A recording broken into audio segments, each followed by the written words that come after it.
Good evening, I'm Katie Short-Thompson. I'm Dean of the University of Cincinnati Blue Ash College, and I am delighted to be here with you this evening. This is one of my favorite events of the year, the busiest time of the year, but the most celebratory for sure. So we're delighted to have you here with us tonight at Cooper Creek. Isn't this a great venue, a great place to be? We love it. I know, you can clap for that. So I keep joking that I want to annex it onto our campus. The city of Blue Ash doesn't find me funny.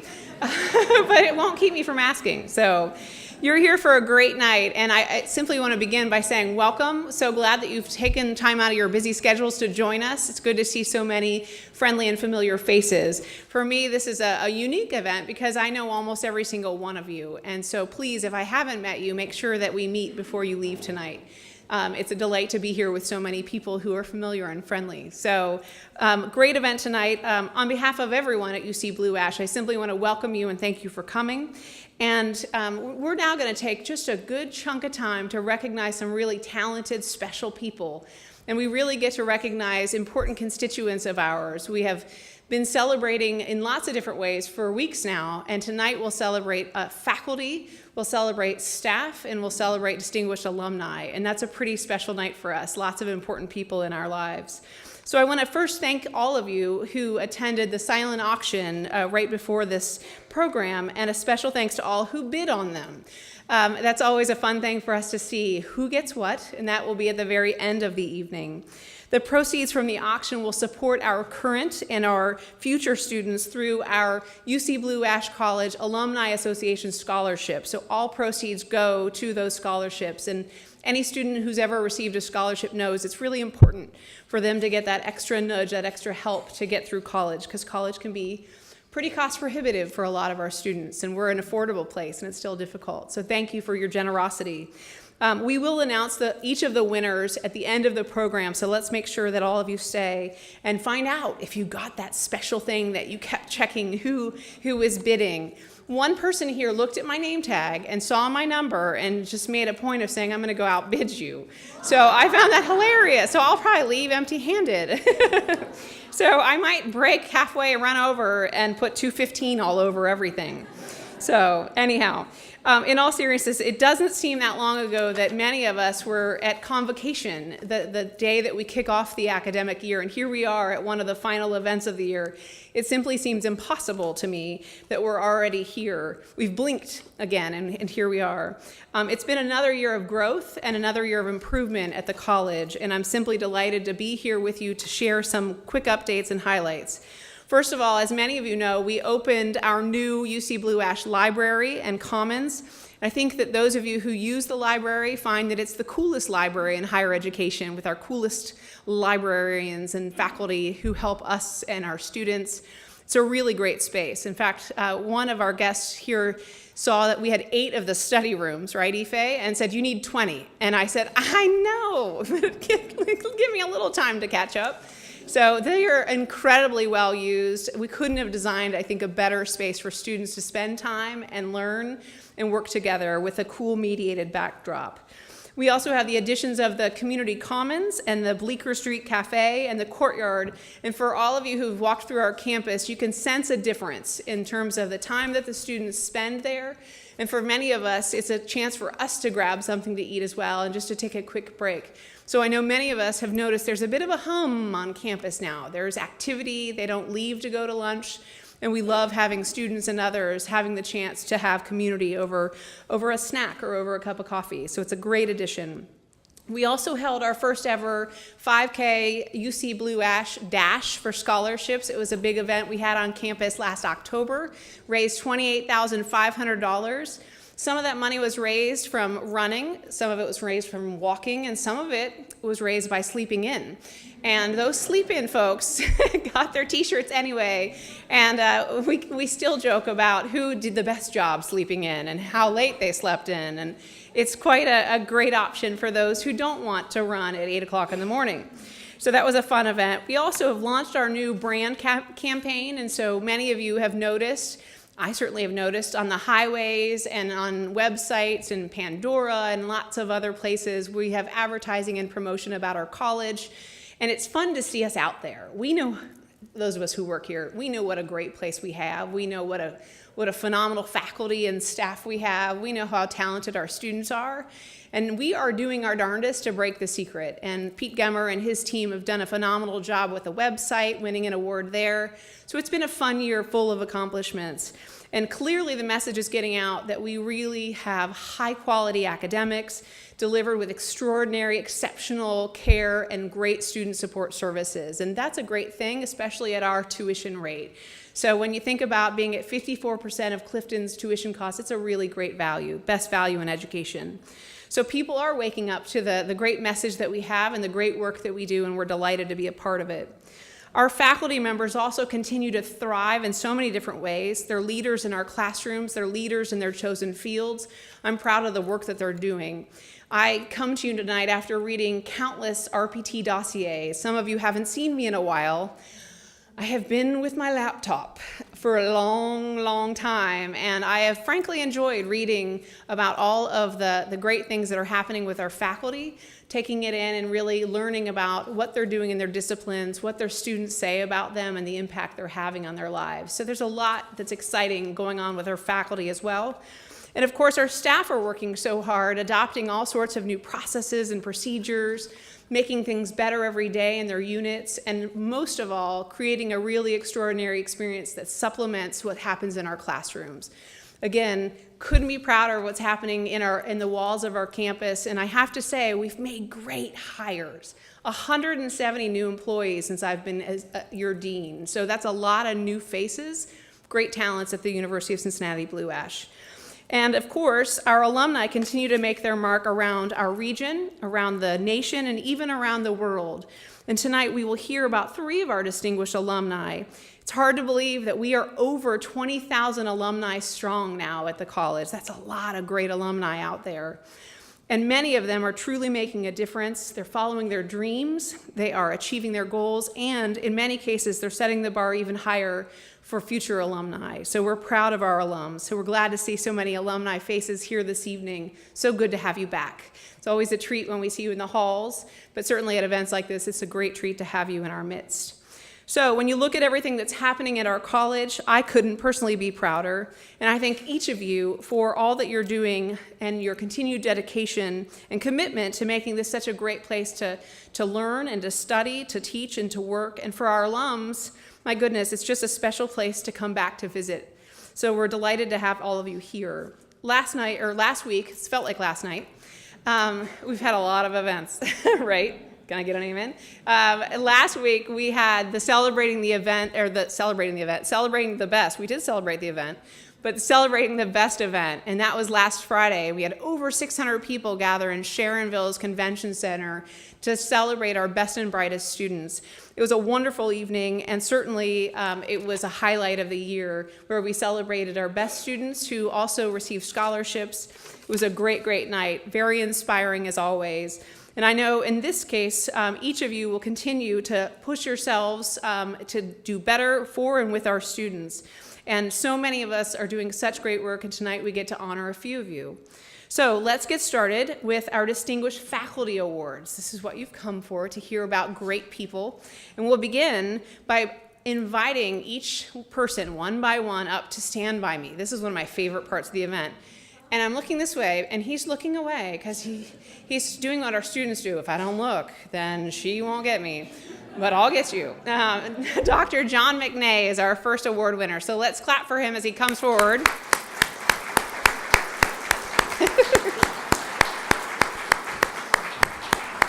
Yay. Shake your hand really quickly. So now, one of my favorite things is to bring the award winner up to stand here the whole time so that he can see you and take it in, because he has worked really hard and earned this award. So I always think it's fun to tease him a little. It's a little like a roast, not too much, but it's also fun just for me to see your faces and his all together. So it's kind of a nice event. So we begin with the Outstanding Faculty Service Award, and Dr. John McNay has so earned this one. So let me take a little bit of time to tell you about John and his contributions, and then you'll have a few moments to share with the group your thoughts. Rebuttal? A rebuttal. Perfect. And then we'll have a photograph, and then we'll go on to the next. award winner. So that's hilarious. So no, it's perfect that you're first. All right. So when Dr. John McNay came to UC Blue Ash College in 2000, he immediately began performing departmental and college level service, like many of our new professors, many who quickly jump in and say yes. A key difference with John is that he was really just getting started. He has served on numerous college committees, including Study Abroad, Scholarship and Honors, Building and Grounds, and the Honors Program. John has also created and promoted and led several study abroad programs. He has served 2 terms as a faculty senator, and he currently serves on the UC International Committee. He regularly participates on key search committees and was on the committees that selected our most recent 2 provosts for the University of Cincinnati. In his spare time, John even serves as the president of the Ohio Conference of the AAUP. Big role. In addition to all of his service, Dr. McNay continues to be a leader in his field and an outstanding educator to his students. He took an in-depth look at the battle around Ohio Senate Bill 5 as the topic for his 3rd book, which was published this past year, and he is always finding new ways to bring history alive and make it compelling for his students. Dr. McNay's service to the university and to UC Blue Ash College is comprehensive. Truly, it's comprehensive and is always connected to our institution's mission. John, I want to congratulate you on your award, and I want to thank you personally for all that you do for our students, for UC Blue Ash, for the University of Cincinnati, and frankly, for the profession. You're amazing. Congratulations. Thank you.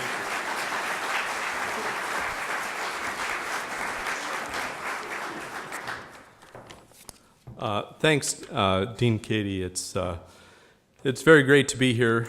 I really appreciate the recognition. You know, the important thing about this award is it comes from the faculty, from my colleagues, their recognition.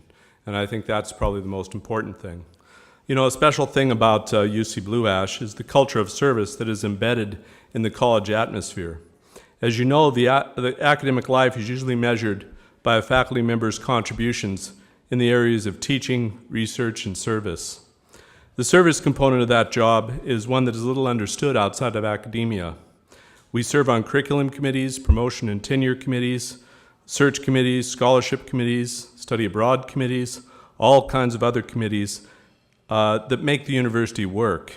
I think that's an important thing to remember about us.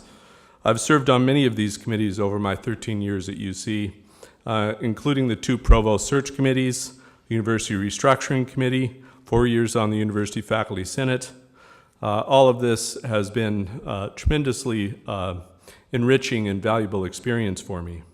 But the service I've probably most been known for, and probably the reason that my fellow colleagues have been kind enough to recognize me with this award, is my service with the Faculty Union.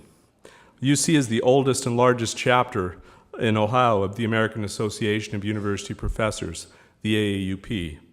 Over the last 10 years, I've served in some position with the AAUP, most recently president of the state conference. It's service for the faculty. In 2011, I was president of the UC chapter during the huge political battle over Senate Bill 5, legislation that specifically targeted faculty unions for elimination.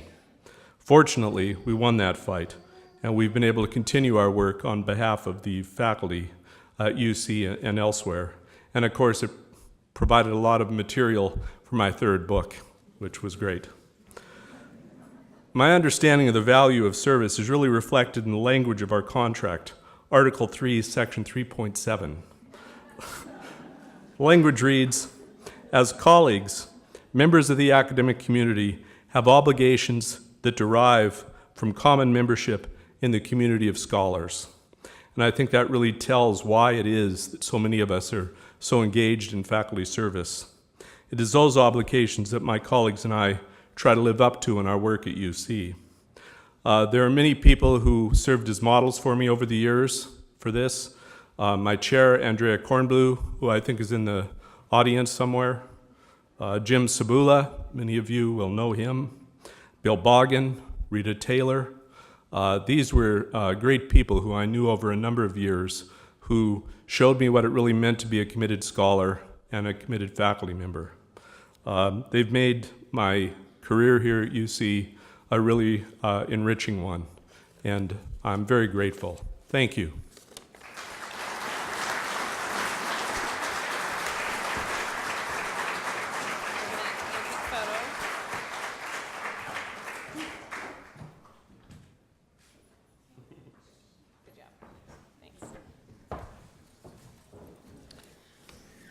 Next, we have Tracy Herrmann. Tracy, where are you? I saw her somewhere. There she is. You do. Come on down. It's good to see you. Yeah, sure. So as she's coming, I'll tell you the award that she has won. It is the Faculty Exemplary Scholarship Award. So congratulations, first of all. So yeah, again, absolutely. So this is Tracy Herrmann, for the handful of you who don't know, and she is a faculty member in Radiologic Technology in our Allied Health Department. And I'd love to spend just a few minutes telling you about why she has received this award. So with over 25 years of experience, Professor Tracy Herrmann has developed an expertise in the fields of radiation science, radiobiology, and radiation protection. Her commitment to learning, to teaching, and collaboration has made her a nationally recognized leader in her field and a strong advocate for patient safety. Tracy has worked with colleagues on several important projects over her career, but her most recent efforts might be the most impressive. For the past 3 years, Tracy has focused on protecting children, and that, I think we can all agree, especially that little squeaker out there, is very important. I love having kids in the audience, by the way. So we love the fact that she's protecting children from exposure to too much radiation during x-rays and MRIs through her work with the Image Gently campaign. As a key contributor to this national campaign, Tracy collaborates with medical physicists, radiologists, and technologists to increase awareness about the risks that are associated with pediatric imaging. She personally led the work to create a safety checklist for radiologic technologists that help ensure that children receive the minimum dose of radiation that is necessary for a test. On top of the outstanding work in her field of study, Tracy is a true leader of our college. They agree. She is beloved by her students because of her knowledge, her experience, and because of her warm personality. She always seems to be in a good mood and always is happy to help. She's a marvelous colleague.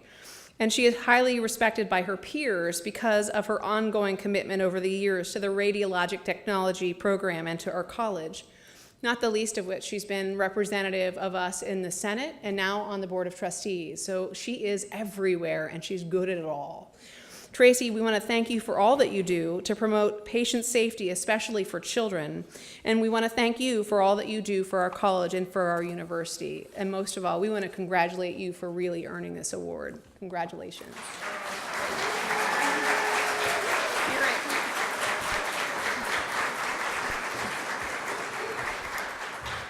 I'm not quite as well prepared as John is tonight. Mine's on a piece of notebook paper.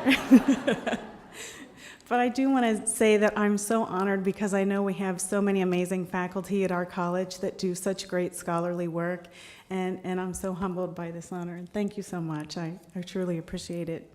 But it's taken me a little bit of time to get here. As you can see, it says in the program 25 years, not hiding my age or anything with this. So I think the reason that I'm here is because I've been patient and persistent, and because the door was unlocked for me.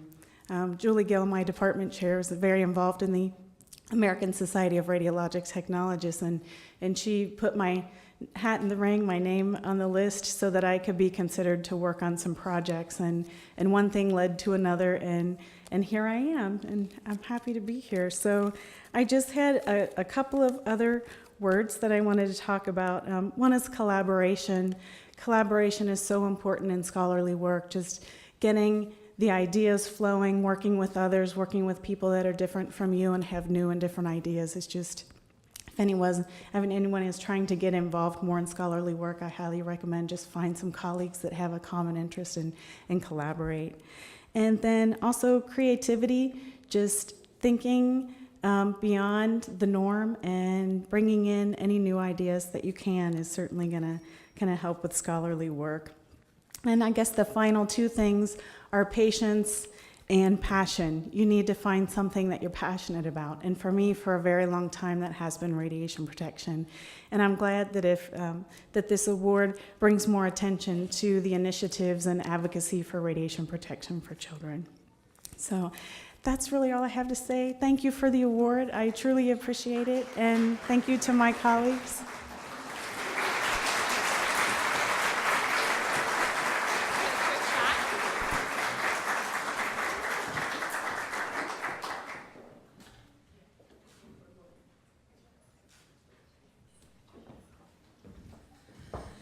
And next we have Rita Kumar. Where is Dr. Rita Kumar? There she is. Let's clap for her.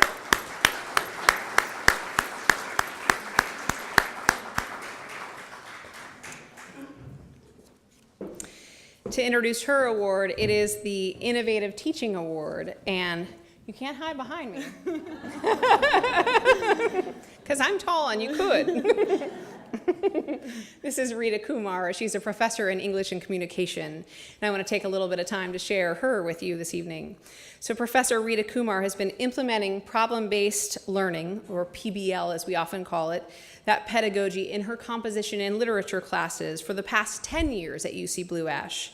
The PBL approach takes the focus off of the instructor and places it back on the students.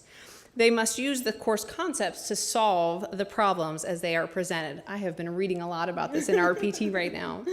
Not only does Dr. Kumar use PBL in her own classes, she has shared her expertise with her colleagues at UC Blue Ash and the larger UC community.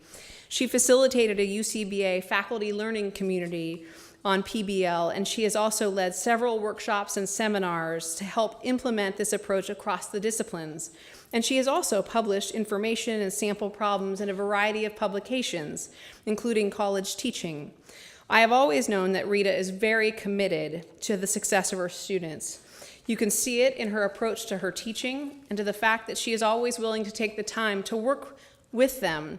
And I became more aware of how committed Rita was to the success of our college when she agreed to appear in a rap video for UC Blue Ash College called "Success is Your Destination." And I don't think this was Rita's idea, but I will say she did a great job, and it's another example of her enthusiasm, her spirit, her willingness to help, and her good nature. Rita, we thank you for your leadership, for your commitment to new and innovative teaching methods, and all of your contributions to our college. We are lucky to have you on our faculty, and congratulations. Well done. Yay, you.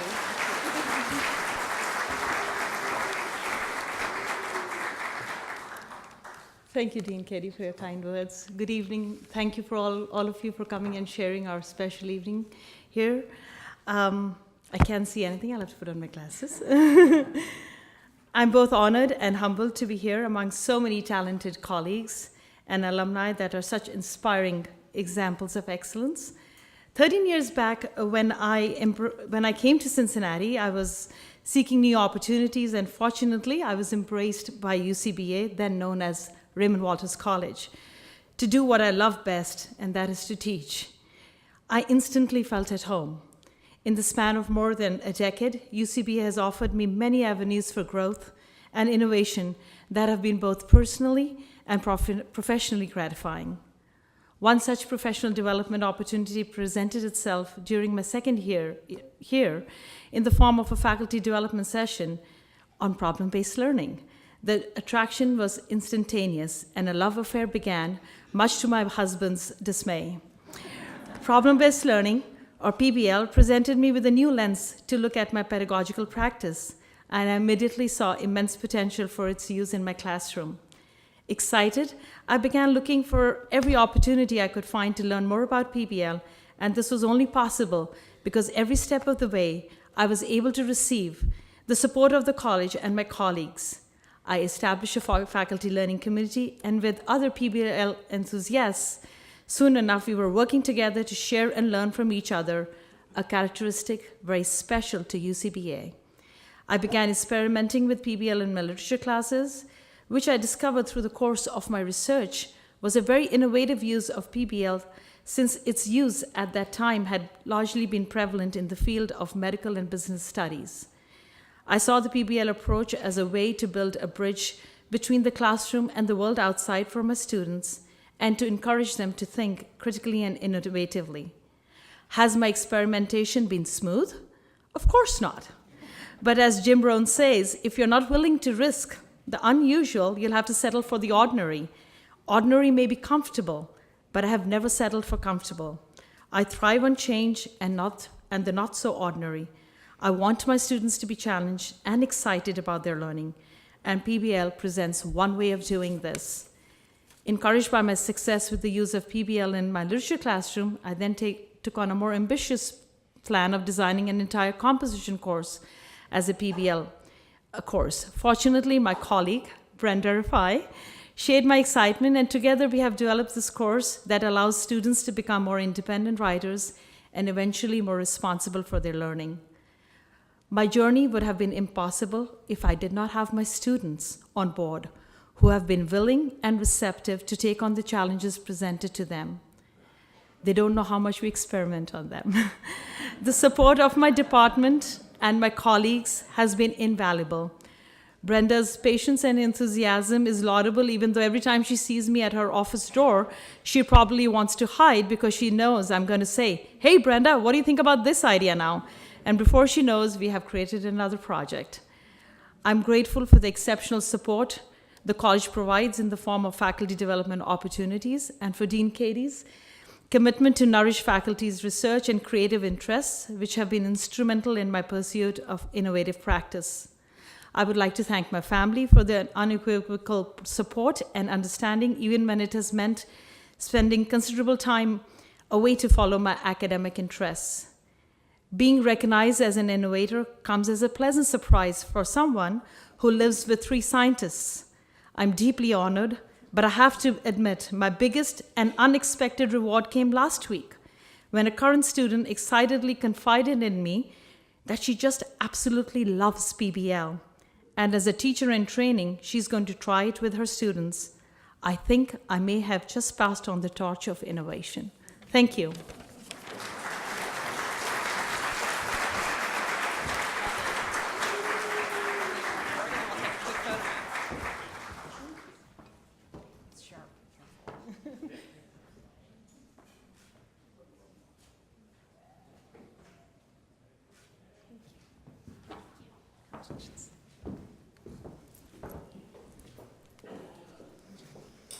Our next recipient is Diana Becket. Dr. Becket, will you please come forward? Let's clap for her.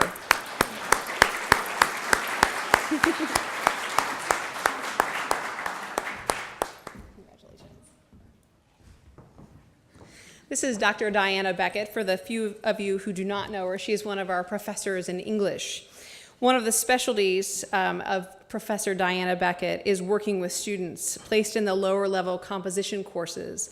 This is not always easy when you have students who have to take your class rather than want to take your class. And as such, she is receiving tonight the Distinguished Teaching Award. She has done a lot of great teaching over the years. So Dr. Becket is devoted to teaching her students while also providing encouragement and support to help them to reach their educational goals. In her first and second year composition courses, she finds ways to make writing meaningful to students by having them write about topics that are related to their majors.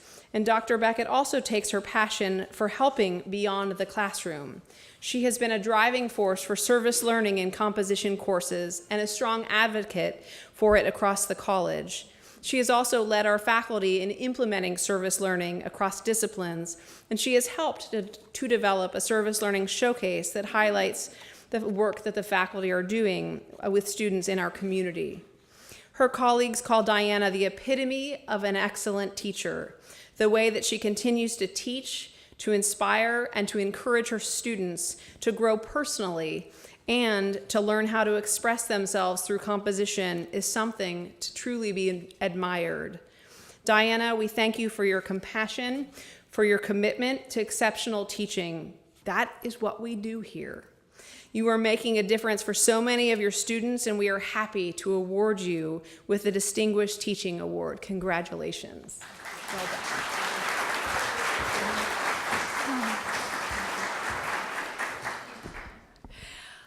Well, to get a Distinguished Teaching Award at UC Blue Ash seems totally unbelievable to me, because I'm surrounded every day with wonderful, wonderful teachers. And I thank you so much for this award. I suppose I couldn't have worked in a place where teaching would be more satisfactory. And I suppose the principal reason for this is our students. I have students who work third shift and come to my 8 o'clock class. And they say to me, if I stand with my back against the wall, I won't fall asleep. I have students who say, I have to go and pick up my kid. She's sick in school, but I'll be back. And they are. I have students who say, I'll see you tomorrow morning. Can you do it at 7:30? Because I've got to go to work. And this is just so humbling and so amazing to me that we have these students who care so much for what we try to do for them. I suppose I'm really, really fortunate to be in the English department as well, because I couldn't have better colleagues. I've worked on projects, research, classroom research projects with Sue, with Rita, with Brenda, with so many other of my colleagues. We just get together, we think, okay, now we got to work out something about this. What's going on here? We brainstorm, we get together, we try this, we try that. And then, of course, there's the awful, we got to present. And then, okay, let's try and get this published. And so again and again, but it's all rooted in our students. And this is so wonderful. And finally, I'm so lucky because I'm at an open access college. Where this accent comes from, this doesn't exist. And I am so lucky to be here because you have a second chance. You can drop out, you can come back. I did. I left Europe, I came back here, I arrived with dusty old British qualifications and was able to do a doctorate. And I'm just so grateful. I'm so grateful to the college. I'm so grateful to my students. Thank you so much.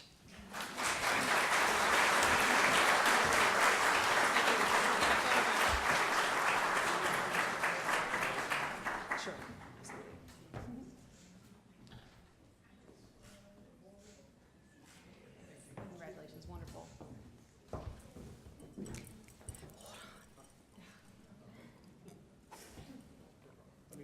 I'm told that my glass is unsightly.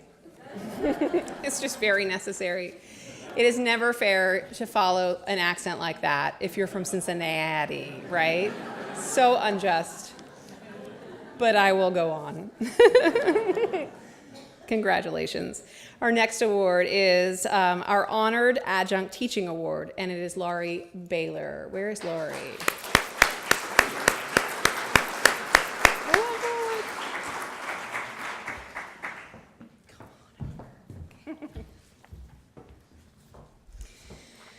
So she is the one part-time award recipient this evening, and that's a great, great honor. And so we're delighted to have you here with us this evening. Let me tell you a little bit about Laurie and that she has won this Honored Adjunct Teaching Award. Through her work as a tutor, which is her full-time gig, in our writing center and as a professor of English English composition, Laurie Bailar continues to impress her colleagues with her knowledge, her teaching approach, and her rapport with her students. Her colleagues from our Department of English and Communication, they note Laurie's flawless implementation of lesson plans and the way that she knows every single student by name. I think that's really important. I always do that too. They have observed her leading class discussions where students are eager to participate. That cannot always be said. And her students always seem to respond positively to her activities as Laurie introduces them. She provides a safe and a nurturing environment for students to experiment as they take on new academic writing personas.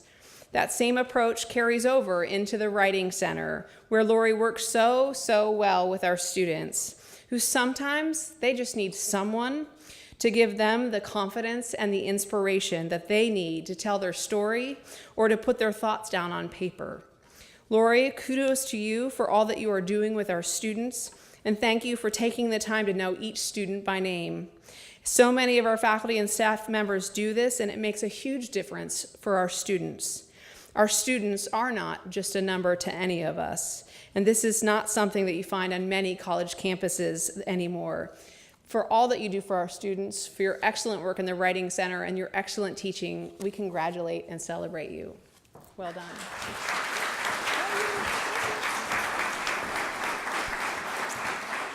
Thank you. When I was telling my mom about what would happen here tonight, she says, well, what will it be like? And I said, well, it'll be wine and food, my favorite things, right? And she said, okay, Laurie, my very wise mother, said, don't drink any wine before you go up in front of people. And that's been repeated to me a lot throughout the day by people who couldn't be here. And I said, why do people keep saying that to me? And it could be because I accidentally called Sue Sipple a big woman in the food line, and that was before I had wine. So I think maybe they might be onto something here. In one of my classes, we read an article titled "In the Basement of the Ivory Tower" by an anonymous adjunct professor, Professor X, and he states in so many words, some of them harsh, that not every student who wants to succeed in college can. He cites, they lack the most basic skills and have no sense of the volume of work required. They are barely literate and basically in over their heads. And that's the nice part of his essay.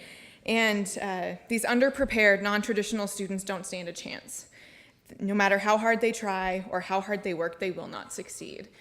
It's a pretty harsh message, right, for me to present to my students. And my students react in different ways to this. Some of them, okay, I can see where he's coming from. A lot of them are mixed. I throw a lot of devil's advocate at them. What about this? What about this? Are you sure everyone can succeed? So we spend the rest of the unit trying to figure out, is he right? Can anyone or no one succeed in college? And there's always one student who, generally one, sometimes two, who always fights and refuses to buy into Professor X's idea that not everyone can succeed in college. And they fight for their belief in hard work and determination. And my colleagues have mentioned this. Many of them are dealing with the struggles, working full-time outside of school, having large families that they have to take care of. Yet these students are still positive and hopeful. And they're profoundly clinging to the belief that perseverance will win, no matter what. And some days it's hard for me not to side with Professor X. Seeing the students who might not make it is really heartbreaking at times. And then there's the ones who don't seem to want to try, which we all know can infuriate us so much that we wonder, why are we still here? Why are you still here trying? But I have to remind myself of the students, that one student, sometimes two, who just refuses to give in to Professor X, and who says, one of my students wrote, I believe everyone can succeed in college. It doesn't matter where you came from, if you have 1 million kids, or even underestimate yourself. Don't let anyone tell you you can't do something. Take those negative people as a motivation for your goal, and never give up on any dream, especially college. So tonight I'm not here to tell you whether or not Professor X is right. I tell my students I don't know, and then they get really frustrated because they want me to tell them the answers. But I am here tonight to remind us of those idealists, those dreaming students, the ones who work hard and make the sacrifices to be with us, to make our jobs inspiring and motivating and humbling and worthwhile. Sorry. So I want to thank them and all of my colleagues here for making my job worthwhile. Thank you.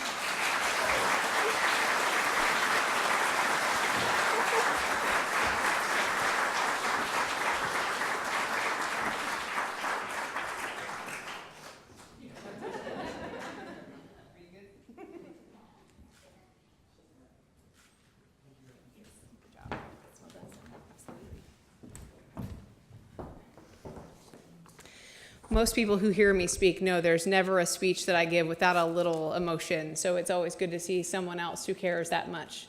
Thank you. Congratulations. Our next award is a staff award, and Kelly Vearil is next. Where's Kelly? There she is. Let's clap for her.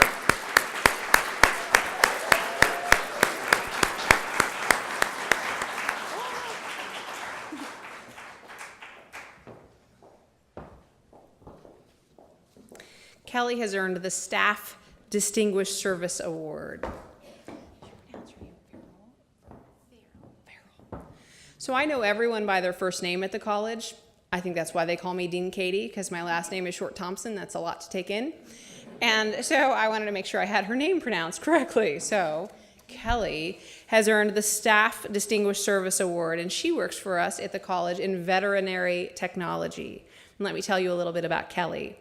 A key part of Kelly's role in our veteran technology program is her specialty in veterinary dentistry. Dr. Jennifer Wells notes that Kelly is clearly the expert within this area in the vet tech department, and she takes that responsibility very seriously.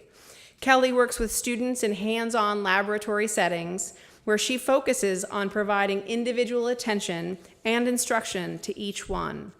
She continually strives to educate herself on the latest developments in veterinary dentistry to offer her very best to her students and to her four-legged patients. This includes attending regional and national continuing education conferences, as well as pursuing professional dental certification. Kelly is described by several colleagues as a problem solver, as a leader, and as someone who gives freely of her time to support the vet tech program and UC Blue Ash College. Examples of her leadership are her service on the UC Blue Ash Staff Council and the way that she is always supportive of others. Her calm, level-headed demeanor is an asset in high-stress situations. This happens when you work with animals every day. And it helps keep students focused on the task at hand. Kelly also routinely volunteers to assist and to supervise students on off-campus community service projects, and I can tell you that there are a lot of those in our vet tech program. There's a lot of need out there, and they meet the need. Everyone who knows Kelly comments on her always positive attitude, her professionalism, and her dedication.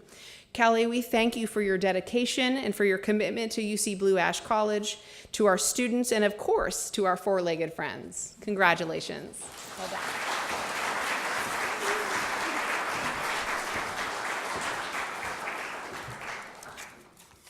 Thank you, Dean Katie, for continuing to give this award and for continuing to support staff.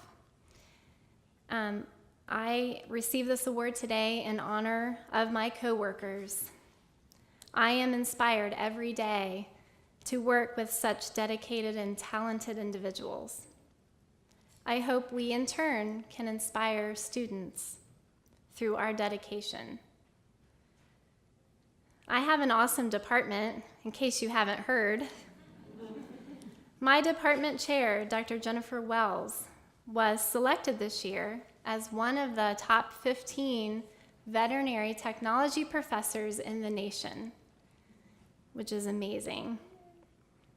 Also, our department was chosen to receive an Excellence in Team Teaching Award.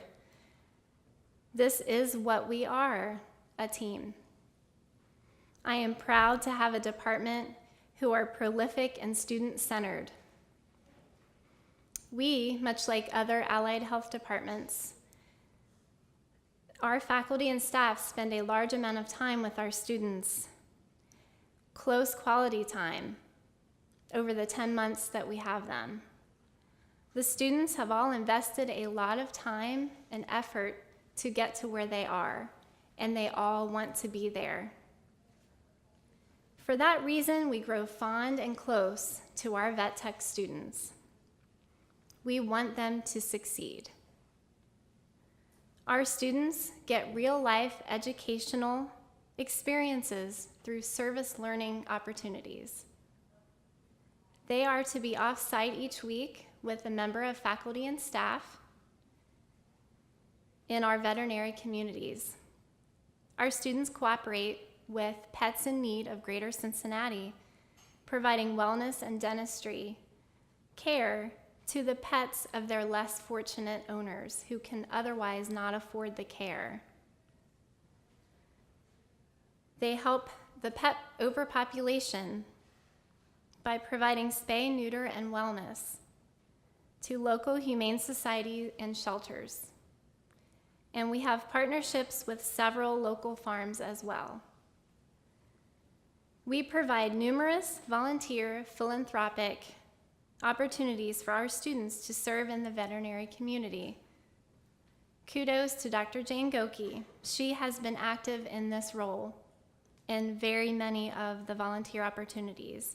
And we encourage volunteerism in our students, and we use this as a criteria in our annual scholarships. In closing, I would like to thank my supervisor and my department for nominating me and writing the supporting letters. Thank you to my family who are all here this evening to support me and who know how much I care about my profession. And they're always supporting me in my passion for my profession. So thank you very much for this award. It really means a lot. Thank you.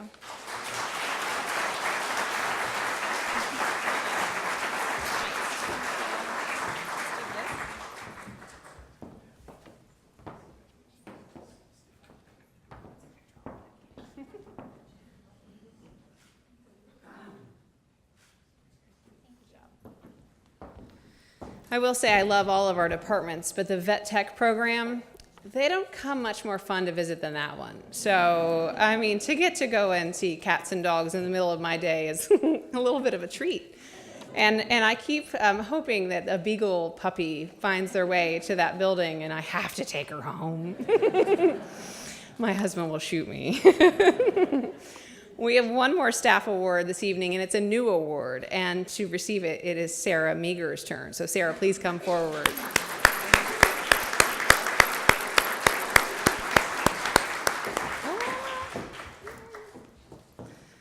So this is a new award. It's called the Rising Star Service Award, and we began this award this year because we wanted to have two different staff awards at least, a new one to recognize some that are newer in our midst.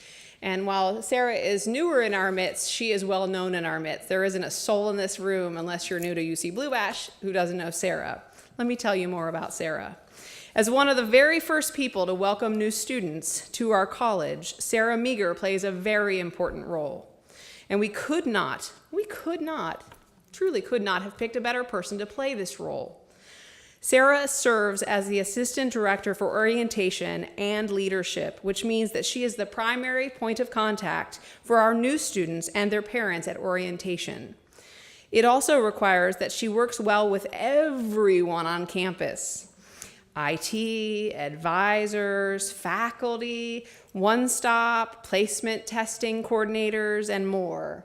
Sarah is perfect for all of this because she not only has incredible organizational skills, she is also extremely friendly, professional, and always student-centered. Sarah also has designed and implemented nearly every single aspect of our new freshman orientation program. She has added an online registration portal. She has added a student orientation leadership program, a parent and family program, and an online transfer orientation.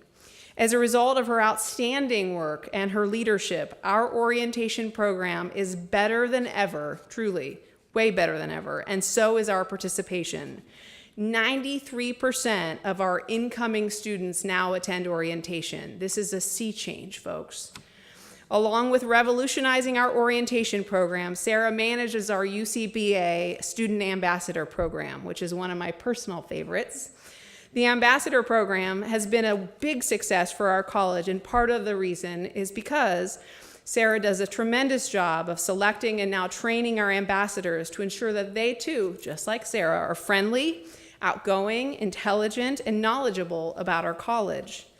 We received numerous nominations for Sarah for this award, and they were all consistent. All of them were consistent in describing her as someone who brings a high level of passion, of hard work, and of dedication that makes her a model employee and a wonderful colleague.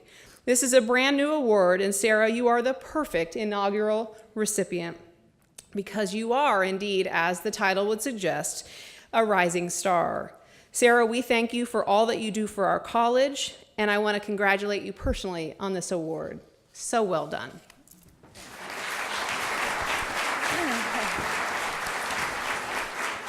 Thank you so much. I do want to say that it's even harder to follow all these speeches when your accent is from Wisconsin, so bear with me. But no, in all sincerity, it's truly humbling to be honored amongst a community of colleagues that are distinguished and have contributed so positively to our community. So I want to thank you all for recognizing that and giving me a few moments of your evening tonight. So I started at UC Blue Ash in the fall of 2011, and I had just finished my master's degree in student affairs and higher education just up the road at Miami University. And to summarize my learning in that program, I had to prepare an 80-page or more comprehensive exam. So clearly I knew everything about student affairs, I thought at that point. Then came day 2 at UC Blue Ash, and I realized, no, I did not know everything that there was to know. So I wanted to share with you 2 of the biggest lessons I've learned as a new professional here from my colleagues. Lesson number 1, things change. Lesson number 2, things stay the same. So those are the 2 important things that I've walked away with. And I think 2 of the things that requires are being flexible, but also being patient. 2 things I did not have walking into this position. So I truly appreciate all of the wonderful colleagues that have supported me in growing those things for myself. In particular, I want to thank Marcus Langford, who is the director of our Student Life Office, and I truly don't deserve this award without his support because he really gives me the space and confidence to do what I was hired to do. So I appreciate that. He is a fantastic soundboard. He is patient with me. So if any of you are looking for a mentor, I believe he has some business cards, so you can touch base with him about that. And in addition to Marcus, the administrative team here is fantastic. And one of the things I so appreciate about being a new professional is that we all come from a place of yes. So no dream is too big. Everyone is forward-thinking, innovative, and willing to try anything once, which is why Dean Katie may have instigated bringing 2 live rappers to our orientation sessions last summer. It's on YouTube, so if you want to check it out, you still can. So I love that I work at a place that is so interested in new ideas and willing to explore those. So when I started, I supervised partially 1 student assistant in our office, and in my current role, I actually supervise 36 student positions throughout the academic year. So we're open to change, even 36 times if necessary. So I really appreciate that opportunity. As Katie mentioned, I work with our student orientation leader staff, which is 25 students, as well as our student ambassadors, which is another 10 students each year, and they're really the reason why I come to work every day. I try and teach them something a little bit every time that I come to work, and one of the things that I love and I continue to think about is a quote from Mark Twain. Many of you may have heard it, but, sorry, I lost my place. The 2 most important days of your life are the day you're born and the day you figure out why. Truly. So I'm very grateful for UC Blue Ash College giving me the opportunity to figure out why I'm here. Before I get too emotional, thank you so much, everyone. I appreciate the students, faculty, and staff that have supported me in my first experience as a professional. Thank you.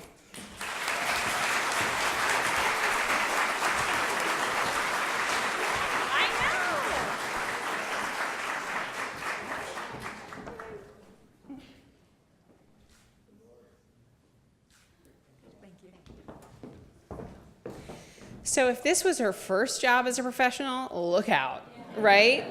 Are you with me? So amazing. So now we will switch gears and focus on our alumni. We have 3 special distinguished alumni with us this evening. More than that, but 3 who are winning awards. And it's fun, really, to celebrate you and all that you've done. And so we'll begin with Deborah Metz. Where's Deborah? Dr. Metz, come on forward. Let's clap for her.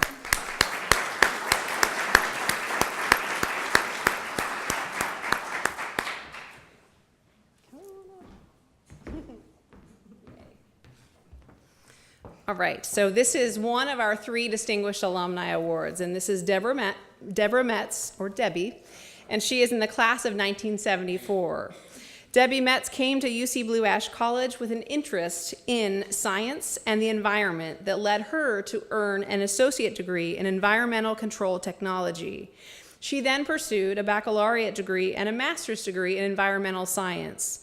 And just a few years ago, Debbie completed her PhD from UC in environmental science. The pursuit of lifelong learning is an important part of our mission here at UC Blue Ash College, and I think Debbie is a perfect example of that. As Dr. Metz has continued to advance her education, she has become an established expert in water quality and wastewater treatment. She has spent most of her career within the Greater Cincinnati Waterworks, where she serves as the superintendent of water quality and treatment and helps oversee more than 48 billion gallons of water that they supply each year to residents throughout our region. Debbie has been instrumental in helping with the growth and the development of the Greater Cincinnati Waterworks over the years. And the treatment plant is considered to be one of the very best, most advanced in the industry, and it serves as a global standard. Outside of her career, Debbie serves as board president for the Ohio chapter of the Scleroderma Foundation. Scleroderma is a chronic connective tissue disease that has had an impact on her family. Debbie works tirelessly to increase awareness about this disease and to raise funding to support new research. Debbie, you are a champion of lifelong learning, an established expert in your field, and an important contributor and volunteer in our community. I am not sure that there is much else that we could ask of you. So we thank you for all that you are doing to represent our college so well, and we congratulate you for earning our Distinguished Alumni Award this evening. Congratulations. Thank you.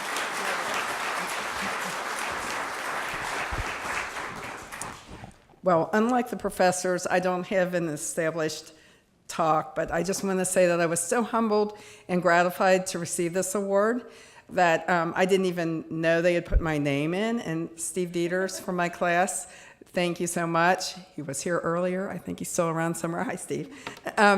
It was just a real awesome experience to be selected. But I just wanted to say how much I appreciated starting my educational career here at Blue Ash, UC Blue Ash, which of course was Raymond Walters back in my day, or affectionately Ray's place. I came from an all-girls, smaller all-girls school, and coming here was very nice. It was a very warm situation. I so appreciated the teachers who took special interest. And my mentor at the time was Dr. Judy Schultz, and she was so passionate about the environmental field. I came in wanting to be an environmental scientist, but her passion caused me to really want to do so. And I just wanted to say that this wasn't unique for me. My husband, Jerry Metz, also started here. He even started from a smaller high school than I did and was kind of a B student. And he started his career here, and this made him confident in being a student. And he's now a judge in the Common Pleas Court, Jerry Metz. And I just, we didn't actually meet here, but we did. Once we met, we talked a lot about our experience here and what a wonderful, warm experience it was, and about the teachers. And he was just telling me today that he still remembers, and I remember some of my teachers. He seems to remember almost all of his teachers here, and I just think that just says something about the college. So thank you.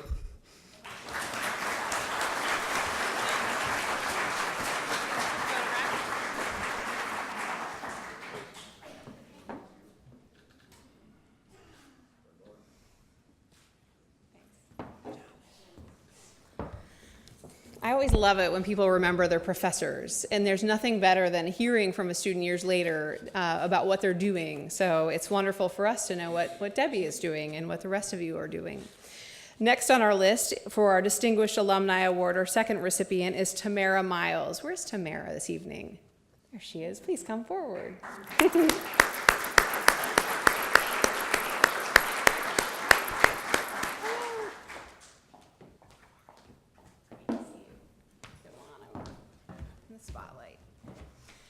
So Tamara is from the class of 1997, so a little more recently, and I am excited to tell you about Tamara.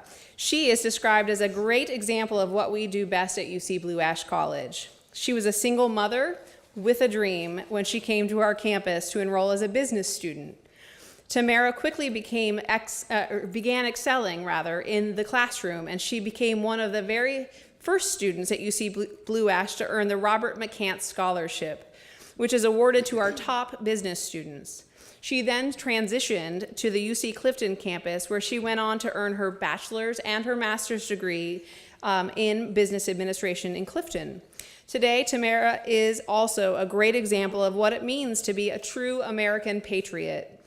She is a senior contracting officer for the U.S. Department of Energy here in Cincinnati. Her husband is a veteran of the U.S. Air Force, and among her 3 children is a son in the U.S. Marines. He was the 5-year-old little boy when she first came to college. I know, now he's big. In her role with the Department of Energy, Tamara has consistently been recognized for outstanding contributions. She has earned the Distinguished Service Award, the Most Valuable Player Award, and the Outstanding Civilian Award. And Tamara has also been instrumental in several high-level contract negotiations, including a $240 million project for turbine engine-related research and a $6 billion contract. It's kind of fun to say it that way. $billion contract for C-17 aircraft production. Tamara, we thank you and we thank your family for your service to our country, and we thank you for being such an outstanding representative of our college. We have another award that you can now add to your collection, and that is our Distinguished Alumni Award. Congratulations to you. Well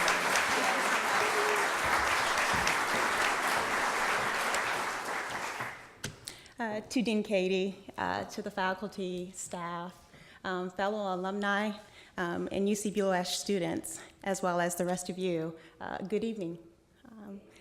I am so honored and glad to be here on this occasion and to accept this tremendous honor. I'm especially excited to share this evening with all the other awardees, as well as with my family. That means so very much to me.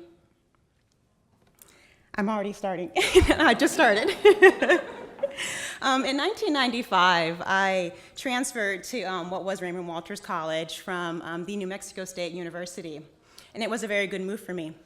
I owe a great deal to UC, and I have wonderful memories of my time at UC Blue Ash. UC Blue Ash was my springboard, really, to making it happen. And of course, I cannot say that I made it happen all on my own.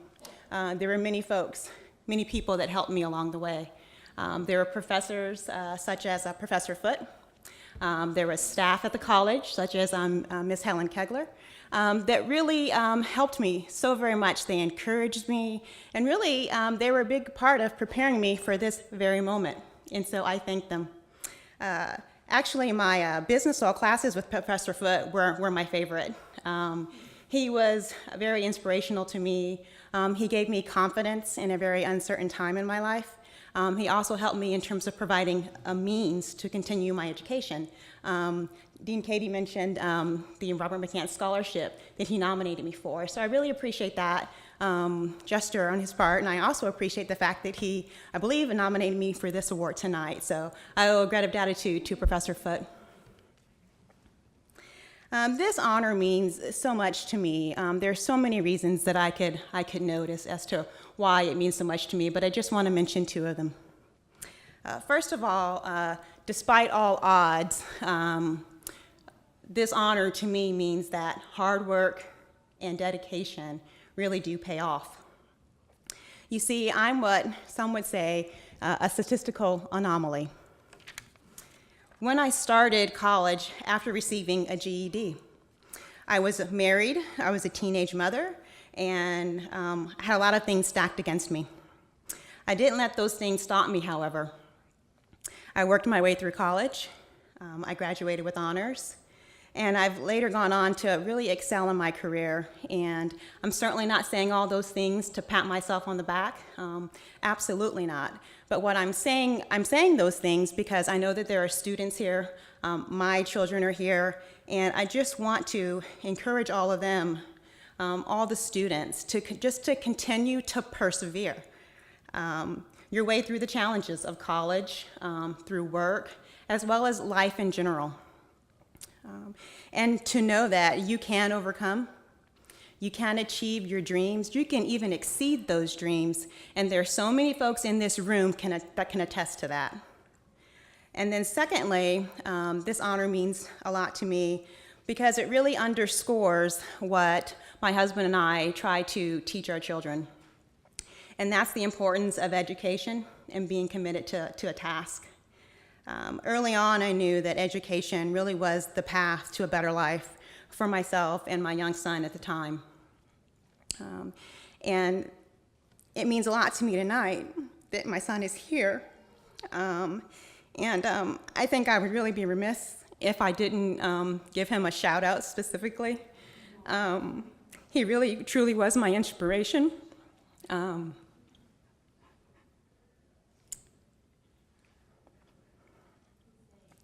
His name is Dylan. And my son and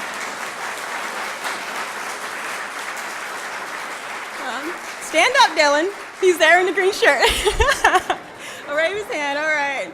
Well, Dylan and my parents, I mean, they have been with me through it all, and they continue to be an inspiration to me. And not only them, of course, you know, my wonderful husband and my two younger awesome children are also inspirations to me, and all that I do it for them. And with that, I just want to again thank you for this awesome recognition. I am truly humbled by it. I am so proud to be a UC Blue Ash alumnus. I recently joined the Alumni Council, and I look forward to working with the council and the university with my goal being to pay it forward.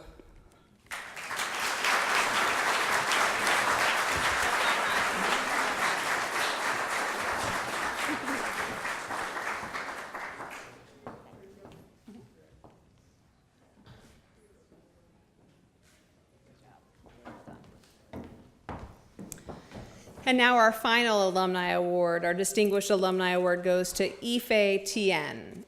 Yife, please come forward.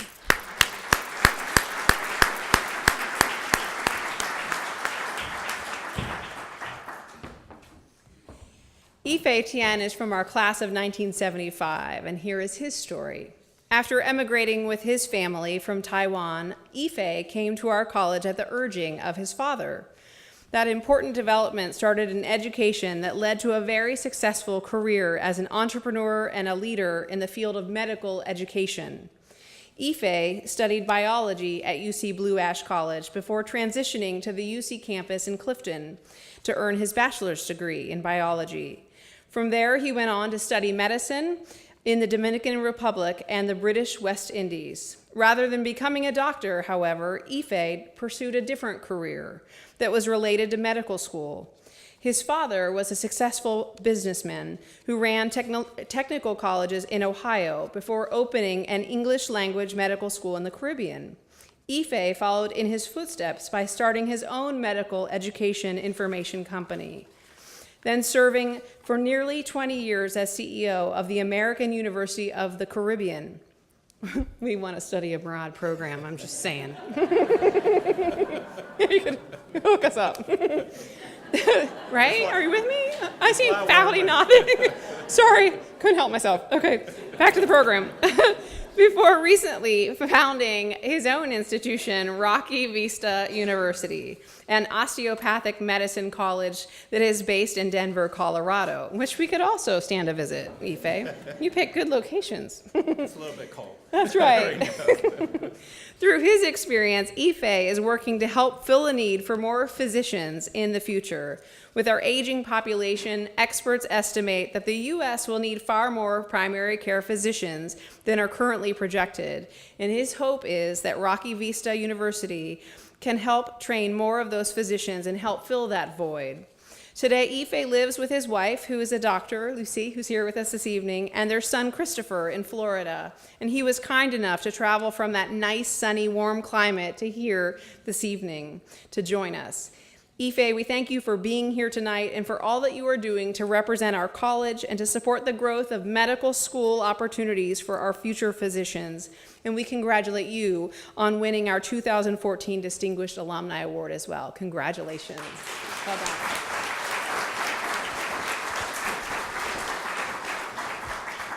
Well, I don't have a pre-script. I remember when I first got a call from your office 4 or 6 weeks ago. It says, you know, we have a surprise for you. So I was wondering, well, they're looking for more money from me or something. So I was going back and forth with the email. I think with the Meredith. So finally, she says, you know. And I didn't know how to react. So she finally said, you know, we're giving you something. So I was thinking, oh, you know, but she's calling from a school, so it's not a marketing company. So she finally says, oh, we're going to, you know, give you an award. I was thinking, what did I do to deserve that? So anyway, I started the school, Raymond Walters, back in 1973, I think, at age of 17. I come from an Asian family, and I don't know if you guys know about the Asian family. My father is a electrical engineer, came to America to study engineering because math is easy, English is not their first language. So when I grew up, and I went to Madeira High School, he says, you know, don't go engineer, go to medicine. Now, none of our family members are in medicine. So as a very good son, sure, I'll go in medicine, do pre-med. So, you know, I'm a commuting student from we used to live in Kenwood, now Madeira. So I thought, geez, you know, I'll go to Raymond Walters. I came here. I thought, geez, you know, it's kind of like high school, but the classes are smaller, and you just need to stay in the class. You don't need to stay a whole day. You know, you can go home for 2 hours, 3 hours, and come back. And I said, this is great. I love college. I was never a good student, you know, because I'm a late bloomer. So I was thinking, one of your speakers, I think Dr. Blair, Claudia, was that her name?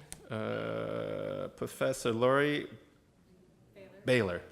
I was thinking, I wish you were there at that time. I needed those professional help. I enjoyed those days. So when I got the call, I said, you know, I was telling my wife, I don't think it's a good idea if someone invite you to give you something, you should do an absentia. I don't think that's very nice. So I said, we gotta go up there. And I remember my wife said, you know, it's really cold. She hates cold. You know, that's why we live in Florida, and she's from Philippines. Yeah, she said, you know, we hear all this terrible weather. I said, I don't know. I got to dress in winter coats and all that. I said, it's not that bad. So we came here. I said, you see, the weather's really nice, isn't it? It's really nice. She said, yeah, it's pretty nice.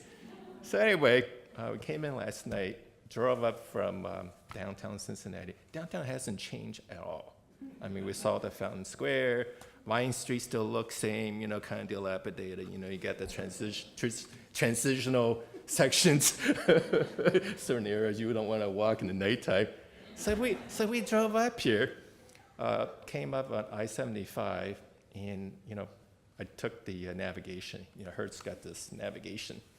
So it took me to row 126, and I live here from 1964 to 1979, and I don't remember Ohio 126. So it's a cross between, I think, 75 here. And I said, geez, I don't remember that. That must be new. I just followed a navigation and took me right over here. So that was really nice. But, you know, and I haven't been here for quite a while. So what struck me was when I came here years ago, all around here was nothing.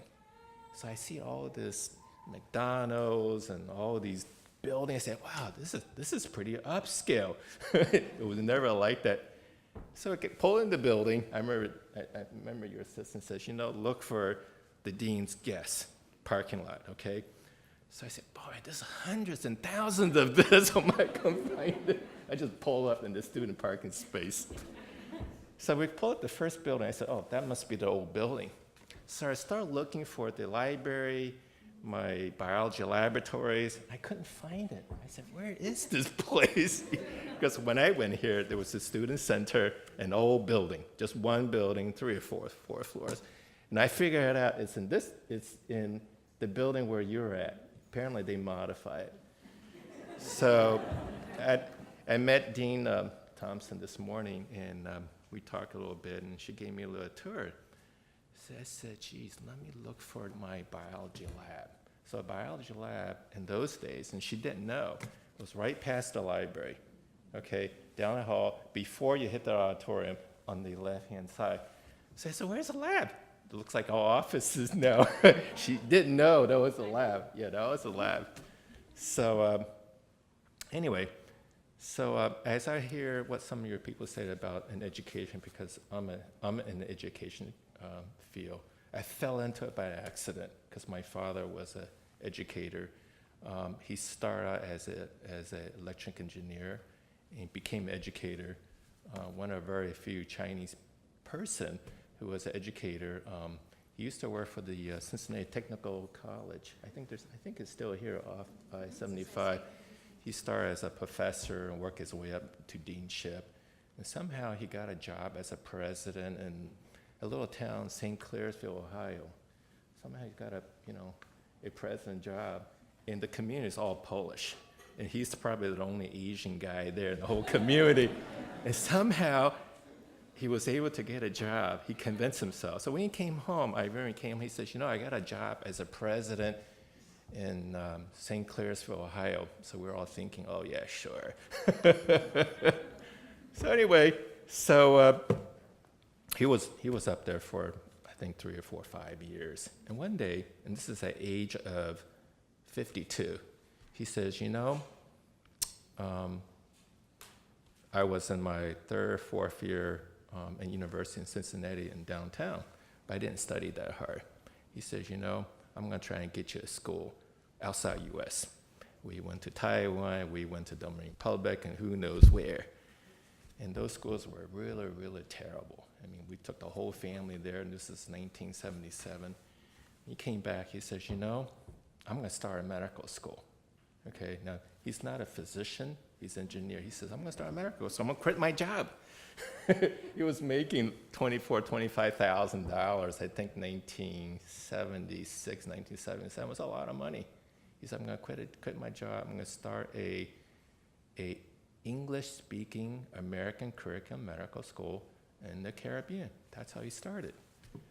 So, and I was studying in Dominican Republic. I took a course downtown Cincinnati, a Berlitz course to learn Spanish, 4-week Spanish. I wasn't good at it because my teacher used to say, geez, I'm going to call your father because you're a little slow at his language. And I was paying the tuition. So I remember that year, the whole family went down there. I said, oh my God, this place is bad. There's no street lights, anything. There was hundreds, not thousands of Americans in the facilities. So it was so bad. And you don't know how lucky you are coming from Cincinnati, Ohio, because my whole life, was here. Went to down in Caribbean. I said, oh my God, this is so bad. So my father said, in one of the little buses down there, he says, I think I'm going to start a medical school. So he came back to the United States, and I used to write postcards because, this is before fax days, before emails and all that. When are you going to start this school?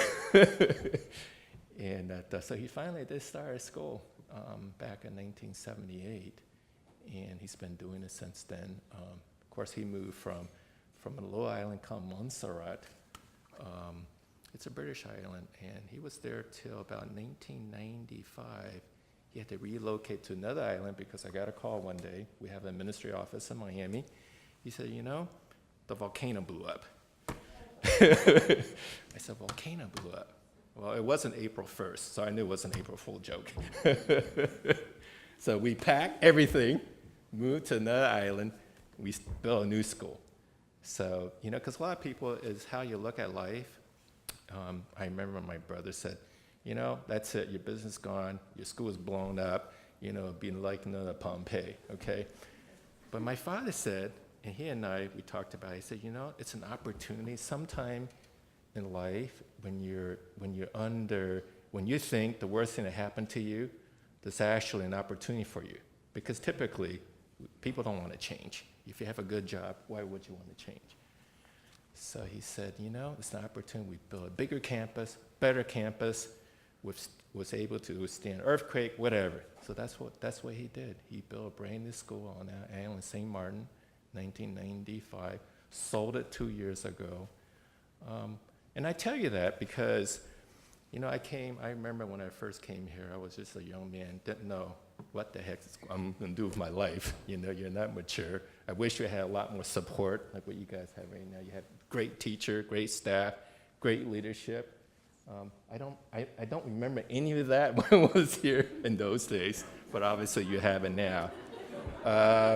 So I wish I could, if I had to rewind the clock back, I would come back and roll. But the whole thing, and the only reason I mention something about this is sometime in life, you can't plan on it. You really don't know. You just go with the flow. And I remember graduating from the main campus with a biology degree. I was thinking to myself, what do I do with this degree now? You know, if my father didn't say, well, try school outside the U.S. Most people don't want to do that, you know. He says, study Spanish. Well, I've taken French. I wasn't good at it. Give it a try. So sometime in life is you think something bad happened to you. Let's say you get laid off or something terrible happens. Actually, that's an opportunity. That's an opportunity that for you, typically you would not do. You would try something different, and it would take you to much, much higher level. I know that I was brought here. I guess I was honored being innovator in medical education. I don't really call myself an innovator. It's just, you know, special education, whatever you do. And I heard a lot of you say very good things about your students. If you're in the education field, you must be student-centered. Collaboration is so important. You must work really hard, and you must have that passion, and I see that passion. I see that with your dean. She's been so impressive. I mean, I was just so impressed, because at the end of the day, that passion is going to rub off on your student. That's really, really important. I can go on and on, but I was really impressed. But I didn't know they do problem-based learning in English. I thought it was just in medical school. So that's new to me. Anyway, thank you very much. I didn't want to say any more.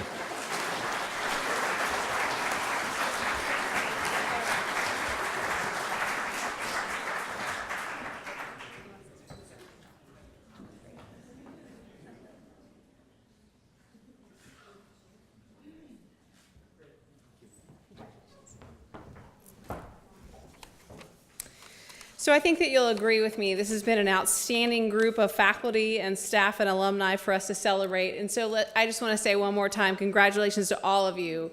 The awards are well deserved. Let's give one more big round of applause for all of them.